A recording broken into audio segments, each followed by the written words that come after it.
Against all the odds, he had managed to unite the disparate, forever feuding tribes of Arabia at the point of his sword.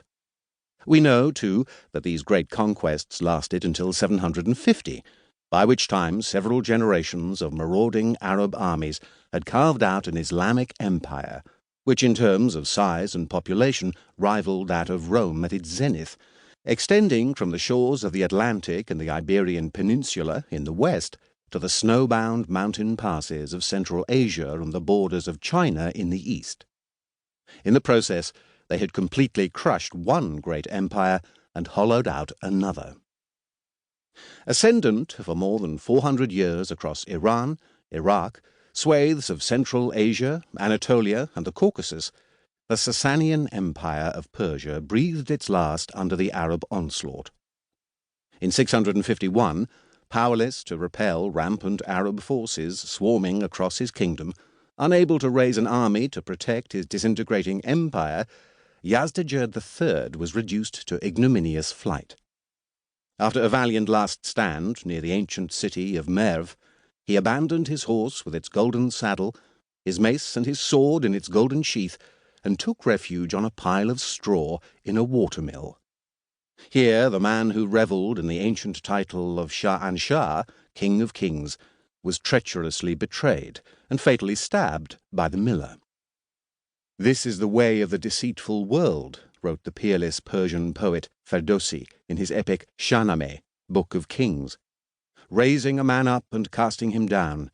When fortune was with him, his throne was in the heavens, and now a mill was his lot. The world's favours are many, but they are exceeded by its poison."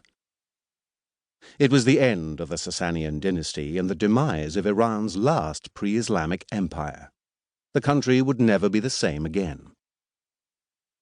Further to the west, the Arabs had also ridden roughshod over vast tracts of the Byzantine Empire, seizing control of Egypt, its breadbasket, and North Africa, together with the fabled Holy Land in Syria and Palestine, while the God-fearing residents of Constantinople had trembled at the appearance of successive Arab armies, and even a fleet, before the city's mighty walls.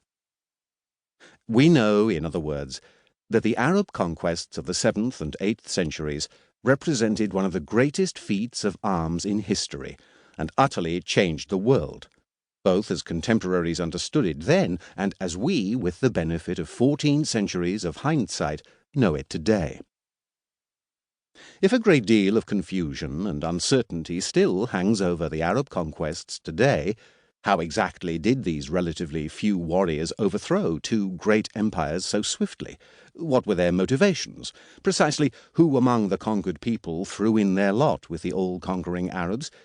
This is as nothing when compared to the utter shock and incomprehension experienced by those Christians at the time who were the first to succumb to Arab steel. For centuries the Byzantines had faced off their eastern neighbours, the Persians, whom they rightly considered their principal adversary. They might not have liked each other, but both sides were nothing if not familiar with each other. For an entire generation, from 602 to 628, the two ancient enemies had battered each other virtually to a standstill in the devastating Byzantine-Sassanian War. In 614, Jerusalem fell to the Persians after a brief siege. Then, in 637, only 5 years after the death of the Prophet Mohammed, and with Byzantine power restored, the distraught patriarch Sophronius of Jerusalem found himself surrendering the keys of the holy city, not to another general from the Persian Empire, which was by then close to terminal collapse, but to the camel-mounted Arab caliph Umar, leader of an entirely new, completely unknown and radically militant faith from the Arabian desert. It was an annihilating moment for Sophronius. During his Christmas Eve sermon of 634, he had warned his flock of the slime of the godless Saracens, who were perpetrating every diabolical savagery across the Holy Land. He considered the fall of Jerusalem the abomination of desolation, as foretold by the prophet Daniel, and died soon afterwards of a broken heart.